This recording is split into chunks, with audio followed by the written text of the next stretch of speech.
om die Here in gees en in waarheid te aanbid, is die uur nou gekom. Die tyd is nou Amen. ryp daarvoor. Oh, Die yes. oes is alreeds ryp, sê hy op die land, prys die Here. Maar die tyd om die Here te aanbid in gees en in waarheid is nou. Daar is nie 'n beter tyd nie, daar is nie 'n ander tyd nie. Amen nie. Amen. Glory to God. Jy kan enige oomblik sterwe. Yes. As jy sonder die Here sterwe, dan is jy vir ewig Verlore. verlore. Die tyd is besig om uit te loop. Sterwe voordat die Here kom is groter. Amen nie. Is Amen. baie groot.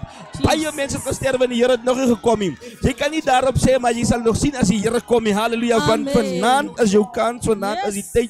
die tyd is besig om uit te loop. Amen. Elkeen het 'n geleentheid. Glory. Die kans dat jy gaan sterwe voordat die Here kom is die grootste. Amen. Daarom moet ons seker maak wanneer ons sterwe dat ons in Christus sterwe. Oh yes. Want salig is van nou af die dode wat in Christus sterwe.